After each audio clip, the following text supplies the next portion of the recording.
Hello and welcome to this very special episode of Frankly Speaking. And tonight, my guest is the one and only Sadhguruji. Sadhguruji, namaskaram. Many people have written in to me wanting to hear from you. We had a regular interaction during the COVID period, during the lockdown.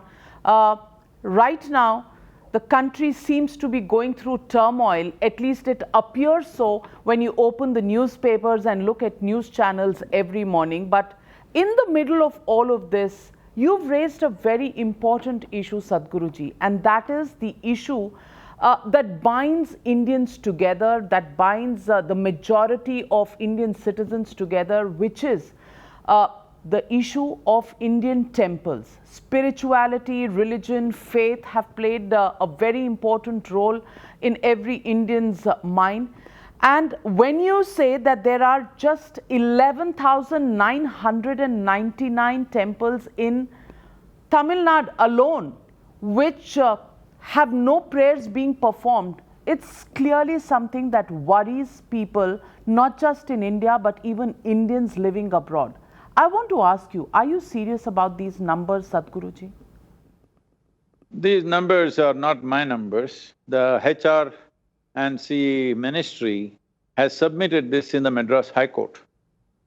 So there have been various kinds of numbers flying around, but now they have submitted in the Madras High Court that this is a fact. And the other facts also about 34,000 temples has only one person who is there to take care of the entire temple. From puja to cleaning to security, management, everything is his, one person. And I happened to be, this was in Karnataka, I was in Karnataka-Andhra Pradesh border in the Lepakshi temple recently because this is connected to our forefathers. I had been there over 50 years ago, which was a vibrant temple, built during the Krishnadevaraya's era, fantastic stone monument, all right? And it was a vibrant living temple. Now when I went there, hardly there's anybody, only one man. I asked this one pujari, how much do they pay you? He says 32,000 rupees. I said, not bad per month. He said, no, per annum. Per year, they pay him 32,000 rupees. What kind of management, what kind of service, what kind of atmosphere is that man able to create?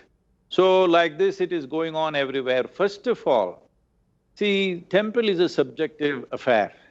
Unless somebody feels strongly in their heart, it cannot be done as an employment. You can't run temple with an employee, you need passion, you need devotion for that. And there was a time in this country when kings mainly built these temples, many of them held the deity as the king, and king himself is the servant of the deity. This is how they established the kingdoms. So that is the level of devotion that was there behind this. Without that subjectivity, a temple is just a stone, all right? And that's what they're making it to be. I'm telling you, if somebody had demolished these temples, people would have built it back because that's how they would feel. Now it is being slowly suffocated and nobody notices what's happening. So if this doesn't take shape, now you said all this turmoil in the country, now do I have to raise this issue? Well, this issue is being raised because there is an election in Tamil Nadu. I have raised not just the temple issue, I raised 5 issues, one about Kaveri, one about the condition of our education in Tamil Nadu, and another is about bringing investments, another is about training the youth of Tamil Nadu, and temple also is one of the issues. Well, this has got certain level of attention and rest of the things we will slowly bring it into thing because I firmly believe that in a democratic country, before the election, every citizen of this country, if they consider themselves responsible citizens, they must clearly articulate what are the few things that must happen in their country or in their state. Now they don't say anything. After the election is over, then you protest, you cry, you make comments. This is irresponsible citizenry. I'm telling all the Tamil people, this is the time, in the next 2 months, don't go by my 5 points. You tell what are the 5 things that you want in this state. What are the 5 things that must happen in this state? Everybody must articulate. Now political parties must know this is what the people want. and they must make their manifestos based on that. Sadhguruji, allow me to come in. Allow me to come in and ask you. You've been in the state for many decades. Why raise the issue now? You say, and you're saying this upfront, that this is because elections are around the corner. What about some people who always look at these issues through a political prism and will say that Sadhguruji is supporting one side of the spectrum simply because the AIADMK late leader Jayalalitha and now the BJP are on one side, and the DMK, which is an atheist party, is on the other side, and therefore you're putting pressure on the atheist party, the DMK. How would you respond to that criticism? See, whether you are a theist or an atheist is your personal choice, all right? I am also not a daily temple-going person. But temple is not only about a certain religion. Temple is about art, temple is about history, temple is about culture. It is the soul of this community in many ways. But we have been noticing, we have been taking action about this, our volunteers have been trying to maintain many temples. But in 2020, the government presented, in the Madras High Court, that the statistics that I am saying, that 11,999 temples, no puja happening because there is no revenue, 34,000 temples, there's only one person, and 37,000 temples, less than 10,000 revenue. So all these, they're saying these 12,000 temples will die in the next few years, that's what they're saying, all right, literally. So they have committed in the High Court. So it is not that these facts are made up by somebody, this is not a social media, like sensationalism. This is a reality that we are facing. I am telling you, if we go like this, in another 100 years, except a few major temples, all of them will be extinct. Already it is happening, stones are being taken away, idols are… Government has submitted in the High Court that 1,200 deities have been stolen, officially. This is an official statement by the government to the High Court of Madras that 1,200 deities have been stolen, they're gone missing. And so many people are saying, some police officers have written books saying that thousands of deities have been stolen but replaced by fake deities in the last 25 years. We don't know about that, which is fake, which is real, but we know there is a dilapidation happening all over the place. And I must tell you this, we have 44,000 temples in the government's hands. And we have over 500,000 acres of land in these temples. And we have 2.33 crore square feet of built area. With this, we are getting a revenue of 128 crores. How's that? For example, the SGPC, the Gurudwara Committee, has 85 Gurudwaras in their hand. Their budget is over 1,000 crores. For 44,000 temples, with 87% of the population which belongs to the community, you get 128 crore revenue? Is that it? I mean, this is great management. So are you saying there's pilferage that is happening when governments manage temples? Is that pilferage? Is that lack of attention? Is it really, in a sense, everything is Ram Bharose? See, essentially, as I said earlier, somebody who has no feeling for the temple is managing it. As you said, somebody is atheist. If you're an atheist, what's your business with the temple, I'm saying? If you're an atheist or a theist, that's not the point. You have no strong feeling for the deity, then you will not keep it well. This is not a business. This is the soul of the community. This is something this is the subjectivity of human beings. This can only be done with tremendous involvement and devotion. You can't run it just like an affair. Do you find it surprising, Sadhguruji, the fact that our constitution lays so much emphasis on the word secular? And secular in the constitution means that governments do not have to participate in anything that has anything to do with any religion. Yet, 75 years after independence, we are sitting and talking about governments managing temples, virtually owning these temples. Isn't this irony of the highest order? See, if you read the fundamental rights that are given to every Indian citizen in the constitution, and if you look at this HR and CE laws, it's absolutely ridiculous. It just simply amounts to apartheid, if you ask me, that a certain community cannot keep their own places of worship. So what they are saying is, many people's argument is, oh, if you give it to these people, will they manage better? Maybe they will do worse. So essentially what you're saying is, in 87% of the population, you can't find a handful of people who have the necessary competence and integrity to manage the temples. Government has to manage the temples for us. Then if you don't have integrity and responsibility to manage what matters to you so much, it is best the government manages our children, it is best the government manages our family, maybe we are not responsible at all. Ridiculous. For all these years, Sadhguruji, the fact is that all other religions, whether it is the Sikhs, whether it is the Muslims or the Christians, they have private bodies managing their places of worship. It is only the Hindus and their temples, their places of worship, that have government interference. Do you see this as a design? Because, this started in the British era. Do you think this divide and rule policy is something that's continued with governments right up until now? See, definitely by design, but whose design? You said British era. Well, Her Majesty's service did not do this. In 1817, the first Madras regulation was passed by East India Company, a corporate. What was their business with the temple? You think out of devotion they took it over because there was mismanagement? No, just wealth. Their idea of a temple is land, gold, diamonds, wealth. Everything that they can transport, they transported. What they cannot transport is here. I am not interested in the wealth of the temple. This is the subjectivity of the largest community in the country. Now, this whole legacy is like this. In 1817, the first Madras regulation happened. In 1840, there was a directive that you must release the temples back. You know why? Because the Christian missionaries protested that how can Christian men manage pagan temples? It's a disgrace. So give it back to them. Because anyway the gold was taken, after that what is our business? They gave it back in 1840.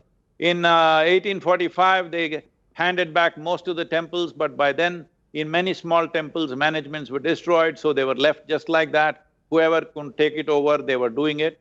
And then in 1863, they again brought back the Religious Endowments Act, because then they saw it is not just about gold and wealth, but there was also land. So they came back again. And then they saw by 1925, temples were becoming the hubs of organizing freedom movements. So they brought back Madras Religious and Charitable Endowments Act in 1925. And again there was opposition and it was converted not to Madras Religious, but it became Hindu. Yes. Only the Hindus were targeted. That is because the minority strongly protested, they released them and only the Hindu temples were held. And later on in 1951, Hindu Religious and Charitable Endowment Act was passed, which was a serious draconian law, and that was struck down both by Madras High Court and Supreme Court. And then they came up with another compromise. Tamil Nadu Religious and Charitable Endowment Act was passed in 1959 during the Kamaraj era. So it's got nothing to do with atheist belief and nothing to do with the present two parties which are either in power or weighing for power. Nothing to do with any of them. It is way beyond that. It is just apathy which has left it just like that. It's time to fix it. I want to ask you, Sadhguruji, just recently there was a controversy regarding 5 crores from the Guruvayur temple donation funds which were given for COVID relief, and the government, the left government in Kerala had allowed that, but the High Court in Kerala struck this decision down. Now, I want to ask you, on the one hand, you have the left government in Kerala doing what it wants with the donations that come to these temples. And on the other hand, we have an ordinance that is being proposed in Uttar Pradesh, where all temples, instead of being given back to Hindus to run them themselves, even in Uttar Pradesh, we are, at the moment talking about an ordinance which could bring temples under the control of the government. Do you think on one issue, control over temples, political parties from the far left to the far right are on the same page? See, that is why the initial question that you asked, is this… are we taking sides in terms of political parties? Is this against an atheist belief versus AIADMK and BJP? No, I am saying all of them are doing the same thing.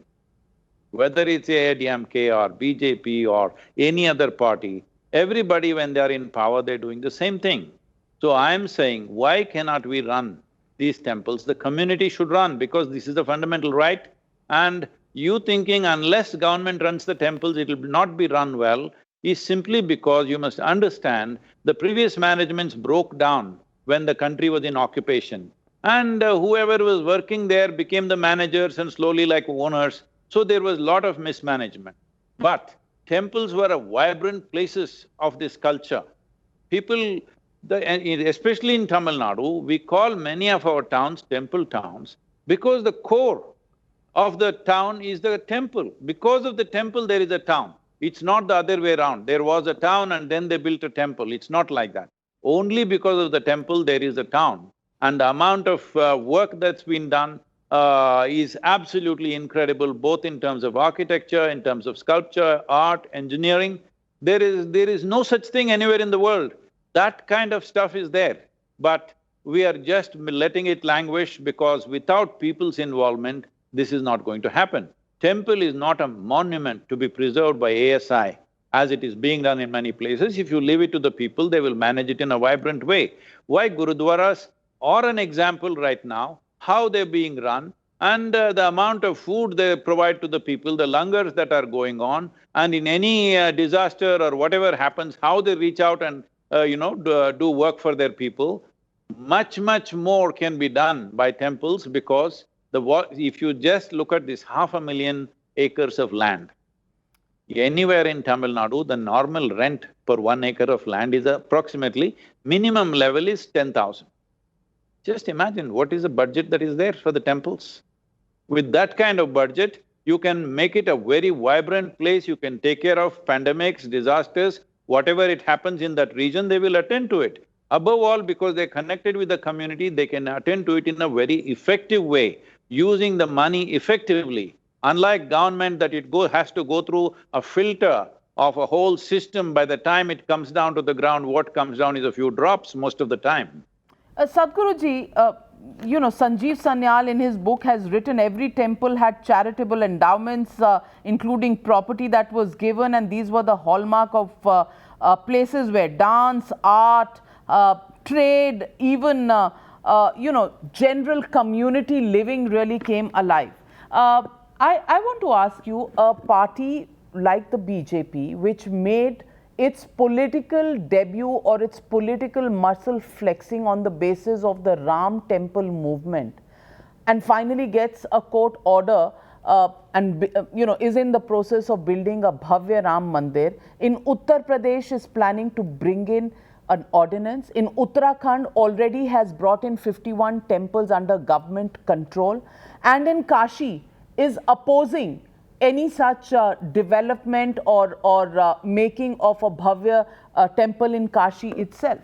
To what do you put this kind of obstinacy, despite the fact that some members of parliament have brought in private members' bills? It still hasn't become an issue within the BJP, which is supposed to be a champion party of the Hindutva. See, allowing a certain amount of margin for this, political parties have their own compulsions, variety of compulsions of their own. I don't want to get into that. All I'm saying is, after 74 years, before the 75th freedom, Independence Day happens, let in the center and in the states, because largely many of these are state laws, that's why I'm focusing on Tamil Nadu, they must come in. How to, hand over the temples to the community It need not be just done in one shot and let it collapse. It can be done properly, at least appoint a commission. Maybe a couple of Supreme Court judges can sit on it and see how it can be done. When everybody else can manage their affairs, why is it that one community, which is the majority community, cannot manage? So people will say caste, this, that. Well, there are solutions for all that. First of all, show the intent. Whatever your political compulsions are, you have to do your politics, I agree with you, but this is an express concern after 75 years of pre-India. If the freedom to practice one's religion the way they want doesn't exist, what kind of freedom is that? Sadhguruji, you're talking about bringing in former justices of the Supreme Court in a commission. But let me put forth the point of the Supreme Court. In one judgment, the Supreme Court's verdict on 13th of July 2020 in the Sri Padmanabhaswamy temple case, they handed back control to the erstwhile trustees, the descendants of the Travancore Cochin royal family, and that was the landmark judgment. But in another verdict, whether it is the Chidambaram temple or even the Nataraja temple to the original trustees, the Supreme Court has said that this is not possible. The Supreme Court itself has given contrary judgments in this regard. So how do you think a solution is going to come out of a commission having former judges? No, I'm talking about a commission with judges, not for them to take the decision, for them to evolve a process of devolution. The decision of whether it should come to the community or not doesn't arise. That we must decide in the elections. This is why I'm pitching it up now. If the people of the community should stand up and say that if you do not hand over the temples to community, we're not going to vote for you. This must be clear to the political parties, whoever they may be. I said Supreme Court judges so that they interpret the law properly. I don't want this to go to the court, because if you go to the court, as you said, one judgment will come this way, another will come that way based on the intricacies of law. No, I want a legislation. It is important the legislation happens because the democratically elected government means they must respond to the needs of the people and the emotions of the people. This has to happen by legislation, not by court ruling, not that Supreme Court judges should take a call on this. They must just evolve the process. Then Sadhguruji, if you're saying this, that this should happen in Tamil Nadu through legislation and therefore before the elections you are raising this issue, Uttar Pradesh elections are next year. Will you take up this issue before elections in Uttar Pradesh as well? Are you going to keep this only as a Tamil Nadu issue? Are you going to worry about temples in the north? Is it going to be regional and seasonal kind of a demand, or is it going to be a national demand? I want to ask you that because stake in temples and the ownership of temples by the governments is something that we must oppose nationally without keeping political parties or states in in our minds. The Tamil Nadu has a special context. The Bhakti movement is the main reason why Tamil language has become a classical language. A whole lot of Sangam literature, the largest body of Tamil literature is based on devotional expressions. If you look at the whole culture, we only talk in terms of our saints and sages and siddhas, not in terms of kings and wars and stuff. The Tamil culture and history is written like this. So the entire expression of Tamil culture is devotion. If you are not aware of this, the Tamil Nadu as a state, the state's emblem is a temple tower. Ironically, it is so.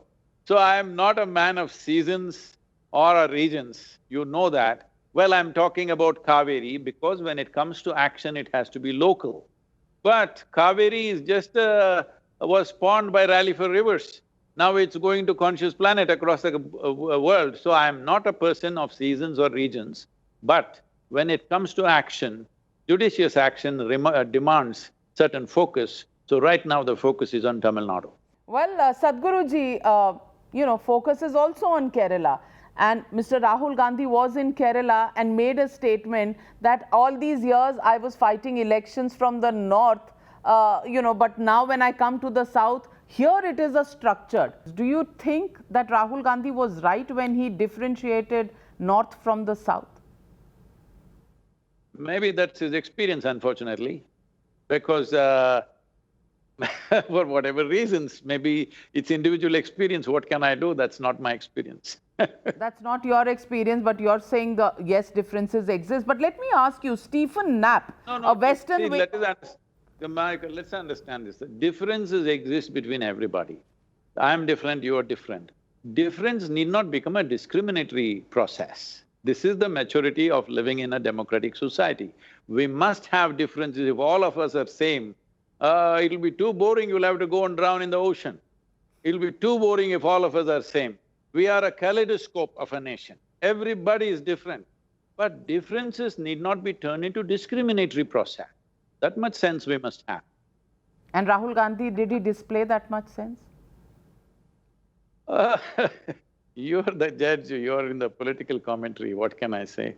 I mean, it's very obvious what somebody says. Do we have… See, if something very complex is said, I could make it… decipher it and make it simple. When something so simplistic is said, what is there to explain? Do you think Hindus are indifferent and that is why governments do this to us? The entire culture has been raised as a godless culture. We are not a culture which we believed. There's one power up there and he manages everything from there. There's one man sitting up there and he manages everything.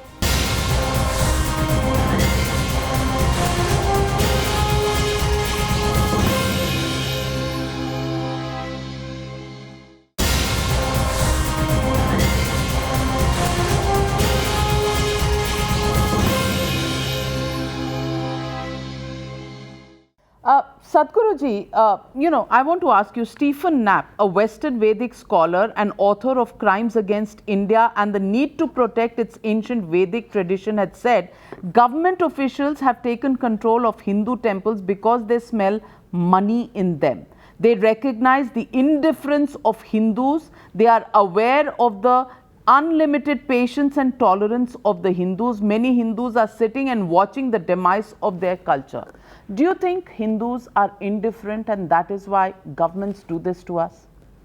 See, somewhere, if I have to elaborate on this, we have been raised, generally this entire culture has been raised as a… this is controversial, but let me tell you, as a godless culture. We are not a culture which we believed there's one power up there and he manages everything from there, there's one man sitting up there and he manages everything. Here we are always told, your life is your karma. The way you do it is the way it happens. Right things happen, wrong things happen, it's your business. But you can empower yourself with your spirituality, the religious processes, the rituals, the devotion, all these things empower you to create your life the way you want. But the way… when you say life is your karma, we are saying your life is your making, 100%. So, this is a very different kind of culture and I'm saying this is a culture which is ancient but will be the only culture relevant for the future, believe me. Because the young people in this world, everywhere in the world, irrespective of geography, culture, race, religion, everywhere in the world, young people in the world want to take charge of their lives. They don't want life to be managed by heaven. So that was never so in this culture. We always told you your life is your karma. But this karma business, which is the most dynamic way to handle your life, unfortunately, a certain amount of apathy and particularly invasions, you must understand invasion is not just a word. It is such a brutalization of generations of people that you lose your survival. Simple survival becomes your mode. You don't want to raise your head anywhere, you don't want to talk about anything. This has happened to India in a big way. For generations of people, in the last 400 to 500 years, we have understood one thing, the wisdom in the Hindu community is, if you raise your head will go away. So put your head down and walk. So that culture has made us extremely submissive, extremely passive, but that is going away now. The new generation which is born in free India, is not thinking on those terms. They want to take their life into their hand. So when youth want to take their life into their hands, the only relevant structure of how should be handled is the way this land has espoused. Because you can believe something, you can disbelieve something, you can worship something, not worship something, you can worship everything, and still you're a Hindu because essentially you believe your life is your business. And you're a seeker, you always want to know. Because you clearly recognized your ignorance, you clearly identified, we do not know too much of this creation, we have to search through our life. Everywhere else it's clearly stated, everything from A to Z, everything is written down and that's it. Everything we ever wish to know is all written down and that's it. This is a culture which is always of questioning, always of debate. Even when the so-called divine entities came, all they got was tricky questions, hundreds of questions. They never got around to give us a commandment. Well, Sadhguruji, yes, we're seeing that happening in our society even today. There are questions, there are debates, there are frictions that are happening, there is turmoil. And in this turmoil, we see at one end the state, a state which is perhaps using the sedition charge rather liberally, and on the other hand, you spoke about youngsters. We've seen the case of youngster Disha Ravi, who for editing a so-called toolkit was arrested. I want to ask you, this turmoil, is this turmoil a result of a new generation wanting to assert itself, or is this a turmoil because there is a state which wants to own and assert itself over the people of this country? I do not know the full details of what the charges were and stuff, but essentially reading the newspapers, we understood that this was somehow related to the January 26th. And when the court says, no, it is not so, it is over. I don't think we should make it such a big deal. We don't have to glorify them or crucify them, we should just go by the law.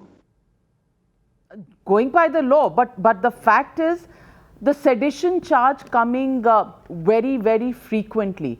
I'm asking you that larger question of whether states should be using the sedition charge so very often and so very liberally, given the fact that, sometimes we are talking of young people in our country, and when we use the sedition charge, is our democracy so flimsy, so floundering that it gets threatened by these youngsters? Is our democracy, is our national security so flimsy that the state has to use this very often? There is a debate that goes on. And of course, there are some people who do feel that the national emblems, the national iconic structures like Red Fort, if somebody violates that, where will it actually go and stop? So nationalism on one side, questioning on the other, that's the turmoil, that's the debate that's going on in the society. Which side do you stand on?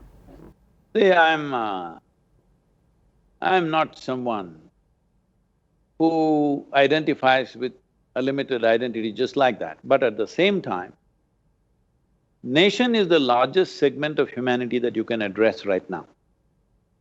We have not come to such a point in the world that the whole world can embrace each other and simply live out of love and joy. There is no such reality. Maybe that's aspiration, but that is not the reality. Right now, if the defense forces are not there on the border, the people think war happens on the border. War happens on the border because of the efficiency of our soldiers and military forces. Otherwise, it'll be happening in your streets. Don't think the forces which fight on your border, the opposing forces or enemy forces which fight at your border, if there is no efficient defense there, will they be in Delhi or not? For sure they will be in Delhi. This is foolish that people have gotten this idea, war happens in the border. War is happening in the border because somebody is taking their life.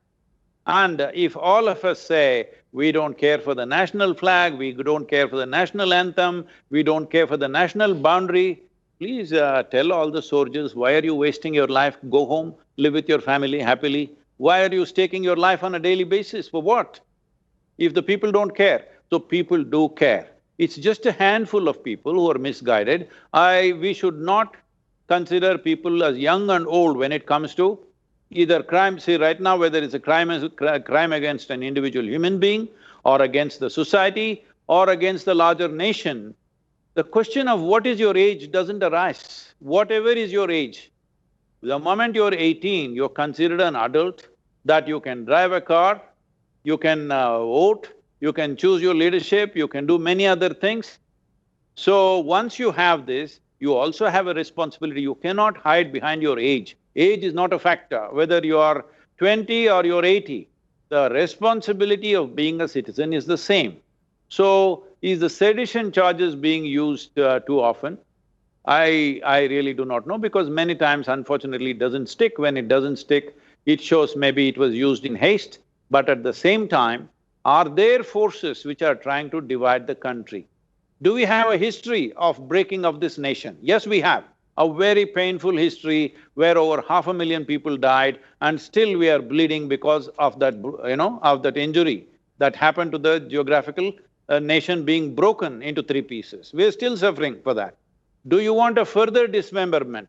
I'm saying 100% no. I'm not for any further dismemberment, because if at all, if it is possible, we must see how to reunite, if not as a nation, at least as a union of nations. These 4 or 5 nations should come together and see how we can become an economic force in the world. Because if all these nations were together as a union, I'm saying, now if I say this, people think, oh, we are thinking of Akhand Bharat, I have no such idea. All I'm saying is, for the sake of geographical integrity, because if any economy has to function well, a geographic integrity is needed, which we don't have. Somebody has just drawn lines on the map. We have drawn lines that are indefensible. I've been talking to the military commanders. They're saying, Sadhguru, this is ridiculous, the kind of areas that they're asking us to defend. Because there is emotion on the television screen, they're asking us to defend places which are indefensible. We just cannot defend those places. It is best that we sit down, talk to each other and make an arrangement, what can be defended, what cannot be defended.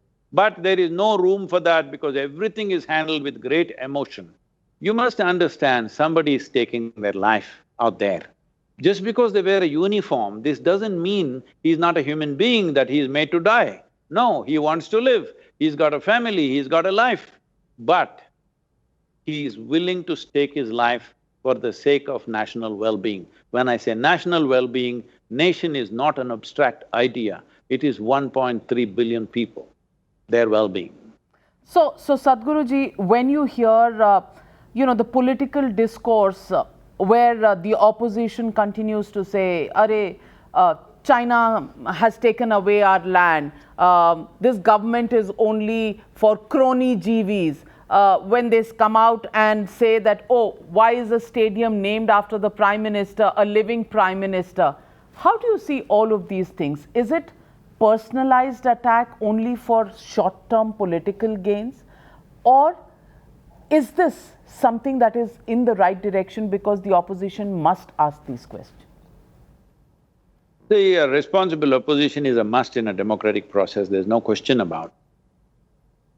But at the same time, for the kind of economic situation our people are in, when 20% of the human beings are malnourished, nearly 60% are very, very poor, don't have much to live for.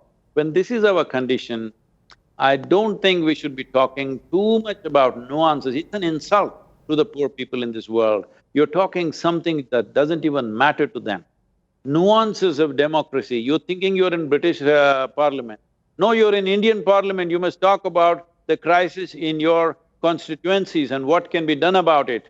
Each MP should fight for uplifting their constituency rather than talking all these nuances that they've just imported from Western nations, where Western nations, when it comes to the well-being of their country, they will keep away all their nuances and act ruthlessly when they need to act. If we don't learn that, we will only be a talking nation, not really acting upon the well-being, upon actions which will bring well-being. I'm saying this is the best chart we have right now. We have a population where nearly 60% is below 30 years of age. This is not a small thing. At the same time, we did not create this consciously. Somebody was gloating about this, we have the youngest nation, we have the youngest nation. Former minister, I asked him, what happened to the old people? He said, what? No, we are the youngest nation. I said, that is fine, what happened to the old people? There are no old people in the country because nobody gets old, they die before they're 50, 55, only now it reached 70. So you don't gloat about it that you created the youngest nation. You did not create the youngest nation by default, by unfortunate default it has happened. But right now it's a great asset, we must encash that.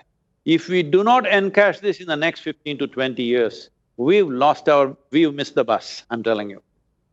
For the kind of condition people are living in right now, with this vibrant youth population, if you don't skill them, if you don't give them proper orientation, if you don't give them inspiration, you go on debating everything to death. Too much analysis leads to paralysis. That's where the country is going. It's very, very important that there is a time to debate, there is a time to act. Time to debate must be minimized, time to act must be enhanced. This is why I say, almost 12, 15 years ago I said, throughout the year, every year it feels like nation is in an election mode. Please make it one time, 3 to 4 months ahead, fix a rule that before 90 days you can't open your mouth about election. 90 days you campaign what you want, you abuse each other as it's being done, do whatever the hell you want. Once election is over, whatever people choose, respect that for next 5 years. If you don't do this, democracy will become an impediment, unfortunately. Well, very well said, Sadhguruji. It's always a pleasure talking with you because there are certain truths that we can realize only when we look into the mirror. And it is almost like the mirror when we speak to you, the mirror speaking back to us on what needs to be done, what we are seeing, whatever is wrong, and what we need to do so that the reflection in the mirror becomes better. First thing is we must free Tamil Nadu temples. Absolutely, absolutely. And I do hope in this election you will get some dividends out of the demands that you've raised. But I'm also telling you that next year is UP elections. We want your concentration shifting from Tamil Nadu to Uttar Pradesh when those elections come. Thank you very much. हमारा हिंदी बहुत कमजोर है, nobody listens to me in English. कोई बात नहीं, कोई बात नहीं। पूजा की भाषा जो है वो भगवान समझते हैं, वो सब इंसान भी समझते हैं। पूजा को, फेथ को, रिलीजन को भाषा की जरूरत नहीं है। थैंक यू वेरी मच, नमस्कारम, thank you for joining me.